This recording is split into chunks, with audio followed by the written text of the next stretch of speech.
சட்டத்திற்கான விதிகளை மத்திய அரசு அறிவித்துள்ளது. 2014ஆம் ஆண்டுக்கு முன்பாக பாகிஸ்தான், ஆப்கானிஸ்தான், வங்கதேசத்தில் இருந்து தஞ்சமடைந்த இந்து, சீக்கிய, பௌத்த, சமண, பார்சி மற்றும் கிறிஸ்துவர்கள் குடியுரிமைக்கு விண்ணப்பிக்கலாம் என அறிவிக்கப்பட்டுள்ளது.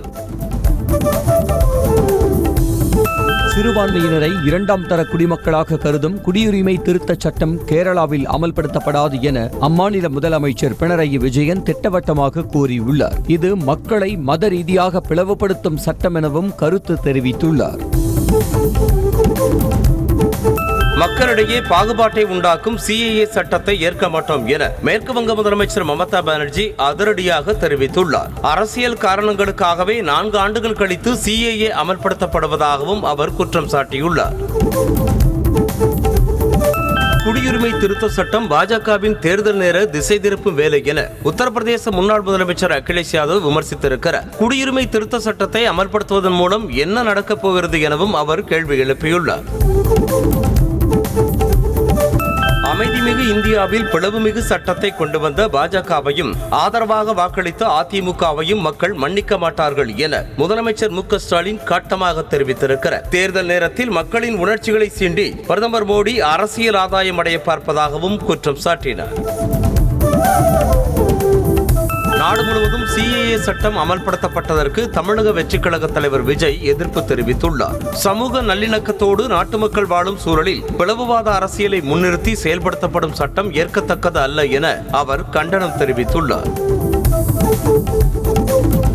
திமுக சுயநலத்திற்காக CAA சட்டத்தை எதிர்ப்பதாக பாஜக தேசிய மகளிர் ஆணைய உறுப்பினர் குஷ்பு காட்டமாக தெரிவித்துள்ளார். இது தொடர்பாக பேட்டியளித்த அவர் CAA பற்றிய முழு விவரத்தை புரிந்து கொள்ளாமல் அச்சத்தை பரப்ப முயற்சிப்பதாக குற்றம் சாட்டியுள்ளார். மக்களவைத் தேர்தலில் பாஜகவிற்கு சிறுபான்மையின மக்கள் தக்க பதிலடி கொடுப்பார்கள் என அமைச்சர் சேகர் பாபு தெரிவித்திருக்கிறார். அம்பத்தூரில் நலத்திட்ட உதவிகளை வழங்கிய பின்னர் CAA சட்டம் அமலுக்கு வந்தது குறித்து செய்தியாளர்கள் எழுப்பிய கேள்விக்கு இவ்வாறு பதிலளித்தார். குடியுரிமை திருத்தச் சட்ட நடவடிக்கையின் மூலம் இந்துக்களின் வாக்குகளை பெற பாஜகவினர் முயற்சிப்பதாக திமுக அமைப்பு செயலாளர் RS பாரதி தெரிவித்துள்ளார். சென்னை தியாகராய நகரில் திமுக வழக்கறிஞர் பிரிவு சார்பில் நடைபெற்ற கருத்தரங்கில் பேசிய போது இதனை தெரிவித்தார்.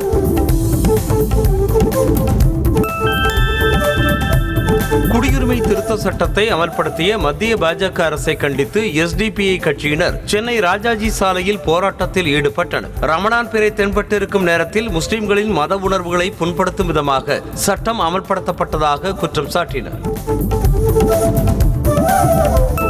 நாட்டில் குடியுரிமை திருத்தச் சட்டம் அமலானதும் தலைநகர் டெல்லி உட்பட சில மாநிலங்களில் பாதுகாப்பு அதிகரிக்கப்பட்டுள்ளது. அசம்பாவிதங்கள் ஏதும் நடைபெறாமல் இருக்க முன்னெச்சரிக்கை நடவடிக்கையாக போலீசார் அணிவகுப்பு நடத்தினர். குடியுரிமை திருத்த சட்டம் அமல்படுத்தப்பட்டதை அடுத்து இந்தியாவில் உள்ள பாகிஸ்தான் அகதிகள் கொண்டாட்டத்தில் ஈடுபட்டனர். டெல்லி மற்றும் ராஜஸ்தானில் உள்ள அகதிகள் பட்டாசுகளை வெடித்தும் ஆதரவு கோஷங்களை எழுப்பியும் மகிழ்ச்சியை வெளிப்படுத்தினர்.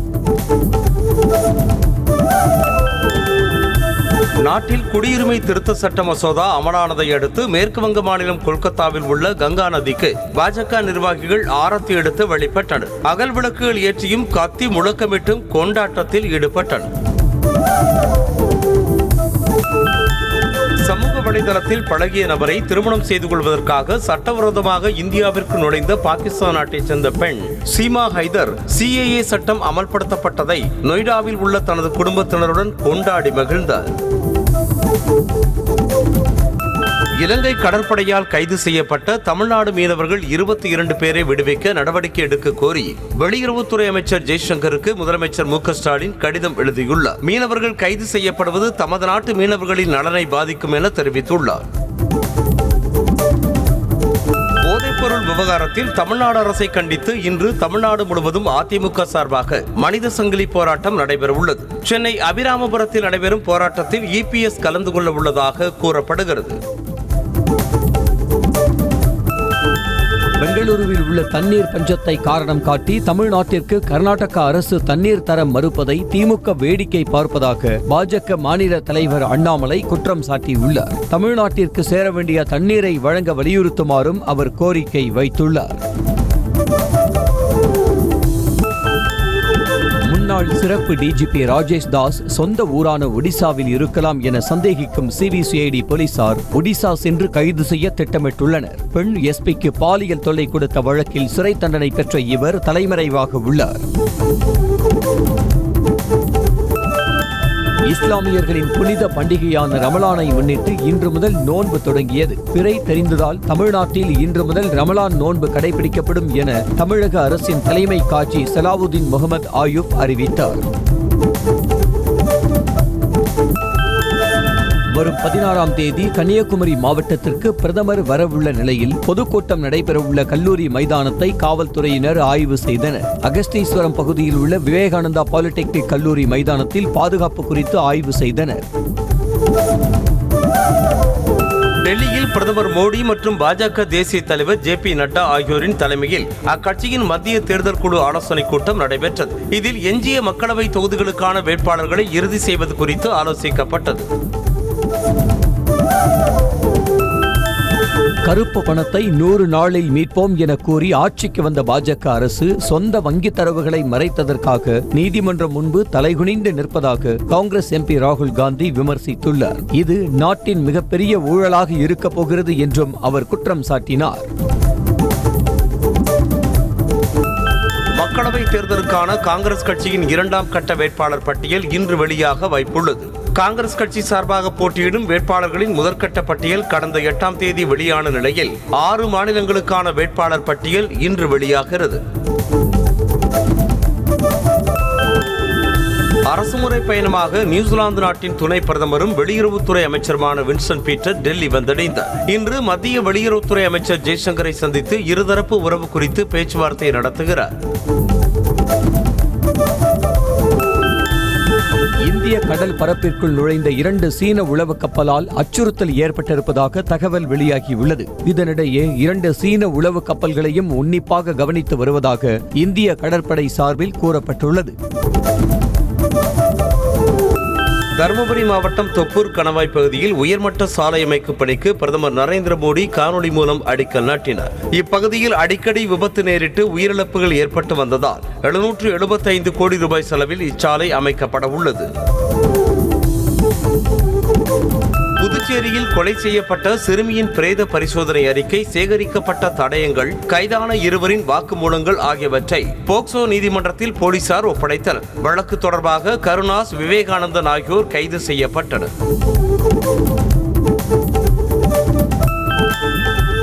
நெல்லையில் போலீஸ் துப்பாக்கி சூட்டில் காயமடைந்த ரவுடி சிகிச்சை பலனின்றி உயிரிழந்த விவகாரத்தில் நீதிபதி நேரில் விசாரணை மேற்கொண்டார். தென் திருப்புவனத்தைச் சேர்ந்த பேச்சுத்துறை காவலர் செந்தில்குமாரை வெட்டிவிட்டு தப்ப முயன்ற போது போலீசாரின் துப்பாக்கி சூட்டில் காயமடைந்தார். மதுரை மாவட்டம் திருப்பரங்குன்றத்தில் எம்எல்ஏ அலுவலகம் பூட்டியே கிடப்பதின் மர்மம் என்ன என பொதுமக்கள் கேள்வி எழுப்புகின்றனர். இத்தொகுதியின் எம்எல்ஏவான அதிமுகவைச் சேர்ந்த ராஜன் செல்லப்பா பதவியேற்று 3 ஆண்டுகளாகியும் இதுவரை இந்த அலுவலகத்தை பயன்படுத்தவில்லை. நாம் தமிழர் கட்சிக்கு விவசாயி சின்னம் ஒதுக்க கோரி உச்சநீதிமன்றத்தில் தொடரப்பட்ட மேல்முறையீட்டு மனு வெள்ளிக்கிழமை விசாரணைக்கு வர உள்ள நிலையில் நாம் தமிழர் கட்சியின் சின்னம் என்ன என்ற போஸ்டர் சென்னை நகரம் முழுவதும் ஒட்டப்பட்டுள்ளது. மதுரையில் பத்மஸ்ரீ விருது பெற்ற சின்ன பிள்ளைக்கு கலைஞரின் கனவு இல்லம் திட்டத்தின் கீழ் வீடு கட்டும் பணி தொடங்கியது. திருவிழான்பட்டி கிராமத்தில் வீடு கட்டும் பணிக்கான ஆணை வழங்கப்பட்டு கூடுதல் ஆட்சியர் மோனிகாரணா முன்னிலையில் பணிகள் தொடங்கி வைக்கப்பட்டன. சென்னை விமான நிலையம் அருகே சுமார் 1 கிலோமீட்டர் தூரத்திற்கு சரக்கு வாகனங்கள் அணிவகுத்து நின்றதால் கடும் போக்குவரத்து நெரிசல் ஏற்பட்டது. இதனால் வாகனங்கள் ஊர்ந்து செல்ல வாகன ஓட்டிகள் கடும் அவதி அடைந்தனர். கரூர் மாநகராட்சி கூட்டத்தில் கவுன்சிலர் எழுப்பிய கேள்விக்கு மேயர் ஆட்சேபனை தெரிவித்ததால் கடுமையான வாக்குவாதம் ஏற்பட்டது. வரியில்லா இனங்களில் குறைபாடுகளை நிவர்த்தி செய்யும் பொருட்டு 1.28 கோடி ரூபாயை நீக்கம் செய்த தீர்மானத்திற்கு எதிராக கவுன்சிலர் ஸ்டீபன் பாபு கேள்வி எழுப்பினார். திண்டுக்கல் மாவட்டம் கொடைக்கானலில் பாதுகாப்பு வேலிகளை தாண்டி குணா குகைக்குள் செல்ல முயன்ற 3 இளைஞர்களை வனத்துறையினர் கைது செய்து வழக்கு பதிவு செய்தனர். மஞ்சுமெல் பாய்ஸ் திரைப்படம் எதிரொலியாக குணா குகை பகுதிக்கு செல்ல இளைஞர்கள் அதிக ஆர்வம் காட்டி வருகின்றனர். திருப்பூர் மாவட்டம் தாராபுரம் அருகே சின்னமூலரப்பட்டியில் டாஸ்மாக் கடை அமைக்க எதிர்ப்பு தெரிவித்து ஊர் மக்கள் சாலை மறியலில் ஈடுபட்டனர். சுமார் 200க்கும் மேற்பட்டோர் போராட்டத்தில் ஈடுபட்டதால் தாராபுரம் பூடவாடி சாலையில் போக்குவரத்து பாதிக்கப்பட்டது. சிவகங்கை மாவட்டம் லாடநேந்தல் கண்மாயில் ஆக்கிரமிப்புகளை அகற்றுவதற்கு விவசாயிகள் எதிர்ப்பு தெரிவித்ததால் பாதியிலேயே பணிகள் நிறுத்தப்பட்டன. கண்மாயினுள் விவசாயம் செய்வதால் தண்ணீர் தேக்க முடிவதில்லை என கூறி சிலர் உயர்நீதிமன்ற மதுரை கிளையில் வழக்கு தொடர்ந்திருந்தனர். நெல்லை பேட்டையில் ராணி அண்ணா மகளிர் கல்லூரி மாணவிகள் 1500 பேர் ஒன்றிணைந்து வாக்குப்பதிவு குறித்து விழிப்புணர்வு ஏற்படுத்தினர். 100% வாக்குப்பதிவை வலியுறுத்தியும் என் வாக்கு என் உரிமை என்பதை விளக்கும் வகையிலும் மாவட்ட நிர்வாகம் இந்நிகழ்ச்சிக்கு ஏற்பாடு செய்திருந்தது. விபத்தில் படுகாயமடைந்த இளைஞருக்கு ராமநாதபுரம் மாவட்ட அரசு மருத்துவமனை ஊழியர்கள் பல மணி நேரமாகியும் சிகிச்சை அளிக்காமல் அலைக்கழிப்பதாக கூறி உறவினர்கள் வாக்குவாதத்தில் ஈடுபட்டனர். சரத்குமார் என்பவர் பைக்கில் சென்றபோது அரசு பேருந்து மோதியதில் பலத்த காயமடைந்தார். தூத்துக்குடியில் கடத்தப்பட்ட 4 மாத குழந்தையை கண்டுபிடிக்க 10 தனிப்படைகள் அமைக்கப்பட்டுள்ளதாக மாவட்ட எஸ்பி பாலாஜி சரவணன் தெரிவித்துள்ளார். சாலையோரத்தில் தாயுடன் உறங்கிக் கொண்டிருந்த 4 மாத குழந்தை மர்ம நபர்களால் கடத்தப்பட்டது. கல்லூரிக்கு சீல் வைக்க மாவட்ட ஆட்சியர் மற்றும் வருவாய்த்துறையினருக்கு அதிகாரம் இல்லை என உயர்நீதிமன்ற மதுரை கிளை உத்தரவு பிறப்பித்துள்ளது. மேலும் தென்காசி நர்சிங் கல்லூரிக்கு வைக்கப்பட்ட சீலை அப்புறப்படுத்த நீதிபதி உத்தரவிட்டார். சேலம் மாவட்டம் தம்மம்பட்டி பேரூராட்சி கவுன்சிலர்கள் உண்ணாவிரத போராட்டத்தில் ஈடுபட்டதால் பரபரப்பு நிலவியது. பேரூராட்சியில் அடிப்படை வசதிகள் செய்ய ஒதுக்கப்பட்ட நிதியை தலைவர் கவிதா, அவருடைய கணவர் ராஜா ஆகியோர் நிறுத்தி வைத்திருப்பதாக கூறப்படுகிறது.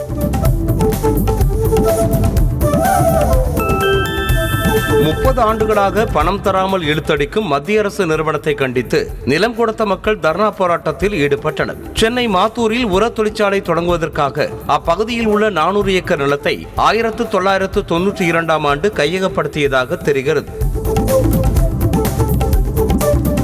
மனித உரிமை மீறலில் ஈடுபட்ட போலீசார் மீது ஒழுங்கு நடவடிக்கை எடுக்கும்படி தமிழ்நாடு அரசுக்கு நீதிமன்றம் உத்தரவிட்டது. சென்னை எருக்கஞ்சேரியைச் சேர்ந்த கணவரை இழந்த சித்ரா, அவருடைய மகன் ஆகியோருக்கு எதிராக உதவி ஆய்வாளர் பத்மாவதி, ஆய்வாளர் கல்வியரசன் ஆகியோர் செயல்பட்டதாக புகார் அளிக்கப்பட்டது.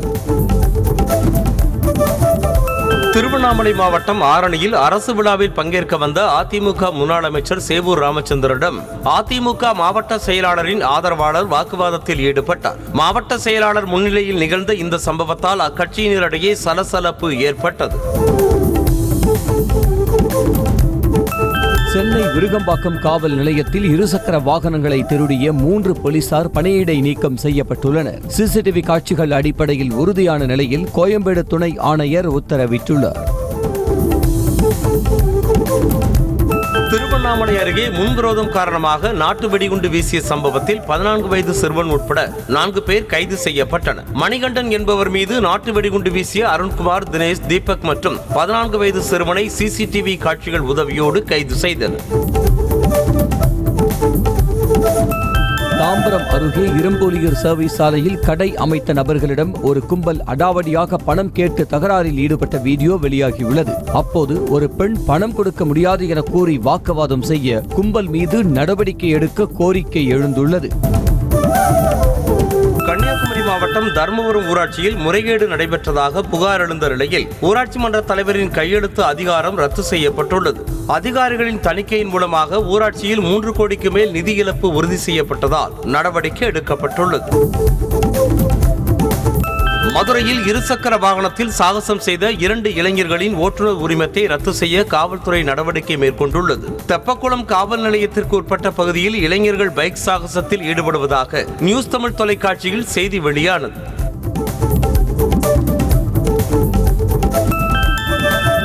சென்னை கிண்டி காவல் நிலையத்தில் பெண் வழக்கறிஞரின் கையை பிடித்து செல்போனை பறிக்க முயன்ற உதவி ஆய்வாளர் மீது நடவடிக்கை எடுக்க கோரி வழக்கறிஞர்கள் உதவி ஆணையரிடம் மனு அளித்தனர். குற்றப்பிரிவு உதவி ஆய்வாளர் ராஜேந்திரன் வழக்கறிஞரை ஒருமையில் பேசியதாக கூறப்படுகிறது.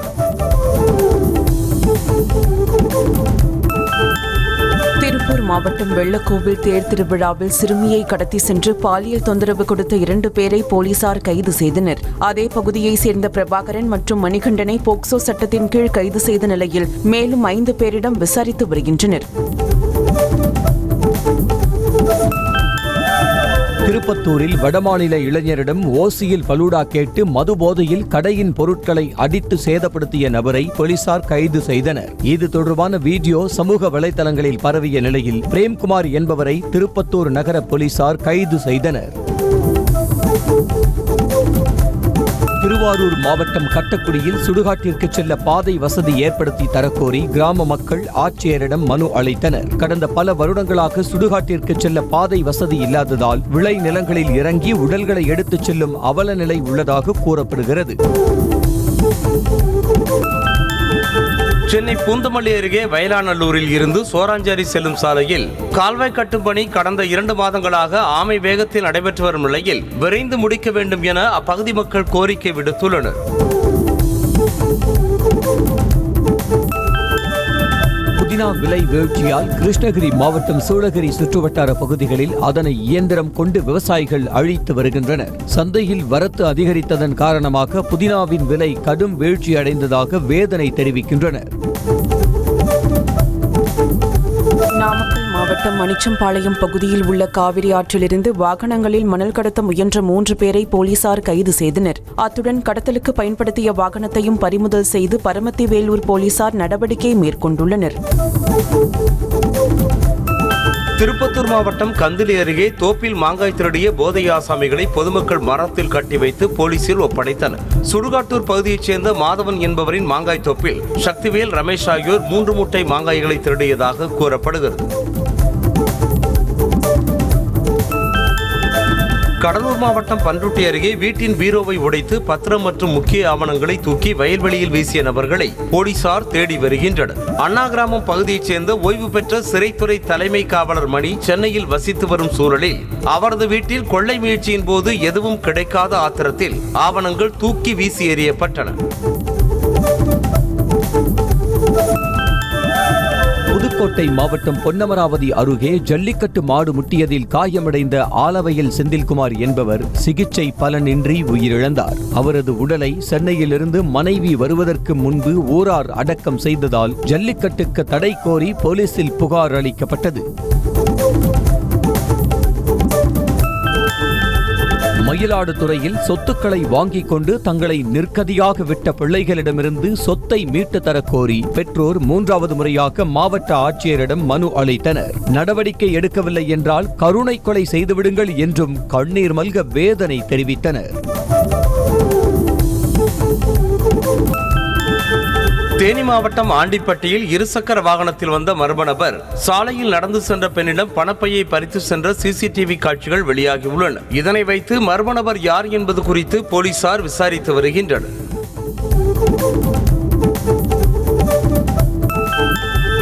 போலந்து நாட்டைச் சேர்ந்த ட்ரூ காலரின் மூத்த நிர்வாகி ஒருவர் சமீபத்தில் தனது தாயுடன் இந்தியாவில் சுற்றுப்பயணம் மேற்கொண்ட போது கிடைத்த அனுபவங்களை பகிர்ந்துள்ளார். இந்தியா மீதான பார்வையை வந்தே பாரத் ரயில் சேவைகள் மாற்றியிருப்பதாக அவர் தெரிவித்துள்ளார். அன்னையர் தினத்தை ஒட்டி இளவரசர் இல்லாமல் குடும்ப படத்தை எடிட் செய்து வெளியிட்டதால் குழப்பம் ஏற்பட்ட நிலையில் அதற்கு வேல்ஸ் இளவரசி கேட் மிடில்டன் மன்னிப்பு கோரியுள்ளார். புகைப்படத்தை எடிட் செய்து அதிகாரப்பூர்வ எக்ஸ் பக்கத்தில் வேல்ஸ் இளவரசர் பதிவிட்டது குறிப்பிடத்தக்கது. ஆல்ப்ஸ் மலையில் மலையேற்றத்திற்கு சென்ற சுவிட்சர்லாந்து நாட்டினர் 5 பேர் பரிதாபமாக உயிரிழந்தனர். இதனிடையே அவர்களுடன் சென்ற ஒரு மலையேற்ற வீரர் மட்டும் மாயமான நிலையில் அவரை தேடும் பணி தீவிரமாக நடைபெற்று வருகிறது. சவுதி அரேபியாவின் தலைநகர் ரியாதில் மணல் புயல் தாக்கியதால் வாகன ஓட்டிகள் கடும் அவதியடைந்தனர். பெரிய பாதிப்புகள் எதுவும் இல்லை என கூறப்பட்டாலும் மே மாதம் வரை மணல் புயல் தாக்கம் அடிக்கடி ஏற்படும் என கூறப்படுகிறது.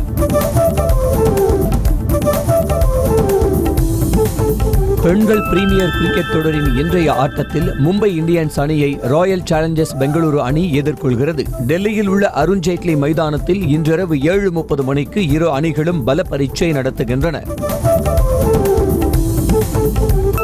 கிரிக்கெட் வீரர் தோனி மைதானத்தில் பயிற்சியில் ஈடுபட்ட புகைப்படத்தை சிஎஸ்கே அணி நிர்வாகம் தனது அதிகாரப்பூர்வ எக்ஸ் பக்கத்தில் பகிர்ந்துள்ளது. விசில் போடு என்ற ஹேஷ்டேகுடன் பகிரப்பட்ட புகைப்படம் தோனி ரசிகர்கள் மத்தியில் வேகமாக பரவி வருகிறது. நடப்பு ஐபிஎல் தொடரில் மும்பை இந்தியன்ஸ் அணிக்கு திரும்பியுள்ள கேப்டன் ஹர்திக் பாண்டியா டிரெஸ்ஸிங் ரூமில் சாமி படத்துக்கு மாலை அணிவித்து தீபம் ஏற்றி வழிபட்டார். இது தொடர்பான வீடியோவை மும்பை இந்தியன்ஸ் அணி தனது அதிகாரப்பூர்வ எக்ஸ் தள பக்கத்தில் பகிர்ந்துள்ளது. பாகிஸ்தான் சூப்பர் லீக் கிரிக்கெட் போட்டியின் போது மைதானத்தில் வைத்து தன்னை பிக்சர் என ரசிகர் அழைத்ததால் கோபமடைந்த வேகப்பந்து வீச்சாளர் முகமது அமீர் ரசிகரை நோக்கி கடிந்து கொண்ட காட்சி சமூக வலைதளங்களில் வேகமாக பரவி வருகிறது. கிரிக்கெட் ஆரம்ப கட்ட காலத்தில் ஷூ வாங்குவதற்கு கூட பணமின்றி தவித்த போது தவால் குல்கர்னி தான் தனக்கு உதவியதாக ஷர்துல் தாக்கூர் நிகழ்ச்சி தெரிவித்துள்ளார். ரஞ்சி கோப்பையில் மும்பை அணிக்காக விளையாடும் தவால் குல்கர்னி ஓய்வை அறிவித்ததை அடுத்து சக வீரர்கள் அவரை பாராட்டி வருகின்றனர். 2024 ஆஸ்கர் விருதுக்கு பரிந்துரைக்கப்பட்ட அனாட்டமி ஆஃப் ஃபால் படத்தில் இடம்பெற்றிருந்த மெஸ்ஸி என்ற நாய் டை அணிந்தபடி நிகழ்ச்சியில் கலந்து கொண்டு அனைவரின் கவனத்தையும் ஈர்த்தது. நாற்காலியில் அமர்ந்து நிகழ்ச்சியை கைத்தட்டி ரசித்த காட்சிகள் இணையத்தில் வைரலாகி வருகின்றன. நடிகர் சங்க கட்டடத்திற்கு நடிகர் விஜய் அவரது சொந்த நிதியிலிருந்து 1 கோடி ரூபாய் வழங்கியுள்ளார். தென்னிந்திய நடிகர் சங்க கட்டட பணிகளை தொடர ஏதுவாக 1 கோடி ரூபாய் வழங்கிய விஜய்க்கு தென்னிந்திய நடிகர் சங்கம் நன்றி தெரிவித்துள்ளது. சிரஞ்சீவியின் விஸ்வம்பரா திரைப்படத்தில் நடிகை த்ரிஷா 2 வேடங்களில் நடித்து வருவதாக தகவல் வெளியாகியுள்ளது. ஏற்கனவே மோகினி படத்தில் இரட்டை வேடத்தில் நடித்திருந்த த்ரிஷா தற்போது சிரஞ்சீவியின் படத்தில் 2 வேடங்களில் நடித்து வருவதாக கூறப்படுகிறது. மலையாளத்தில் வெளியான பிரேமுலு திரைப்படம் 100 கோடி ரூபாய் வசூலை குவித்துள்ளதாக தகவல் வெளியாகியுள்ளது. கிரிஷ் இயக்கத்தில் நஸ்லன் கே கபூர், மேத்யூ தாமஸ் உள்ளிட்டோரின் நடிப்பில் கடந்த மாதம் வெளியான இந்த படம் 100 கோடி ரூபாய் வசூலித்துள்ளதாக கூறப்படுகிறது. ஜிவி பிரகாஷ் நடிப்பில் வெளியாகவிருக்கும் ரெபல் படத்தின் ட்ரெய்லர் வெளியாகியுள்ளது. அறிமுக இயக்குனர் ரிகேஷ் இயக்கத்தில் உருவாகியிருக்கும் இந்த படம் வரும் 22ஆம் தேதி வெளியாகவிருக்கும் நிலையில் படத்தின் ட்ரெய்லரை வெளியிட்ட நடிகர் தனுஷ் படக்குழுவிற்கு வாழ்த்து தெரிவித்திருக்கிறார். பிருத்விராஜ் அமலாபால் நடித்துள்ள ஆடு ஜீவிதம் திரைப்படத்தின் பத்திரிகையாளர் சந்திப்பில் பங்கேற்ற நடிகை அமலாபால் கர்ப்பிணியாக வந்த வீடியோ இணையத்தில் வைரலாகி வருகிறது. கடந்த நவம்பர் மாதம் ஜெகத் தேசாய் என்பவரை அவர் திருமணம் செய்து கொண்டார். வைபவ் நடிப்பில் வெளியான ரணம் திரைப்படத்தின் வெற்றியை படக்குழுவினர் கேக் வெட்டி கொண்டாடினர். ஷெரீப் இயக்கத்தில் வெளியான இந்த படத்திற்கு ரசிகர்கள் மத்தியில் நல்ல வரவேற்பு கிடைத்த நிலையில் படக்குழுவினர் கொண்டாடிய புகைப்படங்கள் வெளியாகியுள்ளன. ராமநாதபுரம் மாவட்டம் திருவாடானை அருகே பாய்மர படகு போட்டி விமர்சையாக நடைபெற்றது. திருப்பாலைக்குடியில் உள்ள காமாட்சியம்மன் கோவில் சிவராத்திரி திருவிழாவை ஒட்டி நடைபெற்ற இந்த போட்டியில் பல்வேறு கிராமங்களைச் சேர்ந்த 21 படகுகள் பங்கேற்றன. கன்னியாகுமரி மாவட்டத்தின் மண்டைக்காடு பகவதியம்மன் கோவில் திருவிழாவில் முக்கிய நிகழ்வான வெள்ளிப்பள்ளக்கு வீதி விழா மற்றும் பெரிய சக்கர தீவட்டி ஊர்வலம் சிறப்பாக நடைபெற்றது. இதில் திரளான பக்தர்கள் கலந்து கொண்டு சுவாமி தரிசனம் செய்தனர். ராமநாதபுரம் மாவட்டம் கோட்டைமேடு முனீஸ்வரர் கோவிலில் மகா சிவராத்திரி திருவிளக்கு பூஜை விழா நடைபெற்றது. இதில் பங்கேற்ற பெண்களுக்கு குலுக்கல் முறையில் பித்தளை பாத்திரம் உள்ளிட்ட பரிசு பொருட்கள் வழங்கப்பட்டன.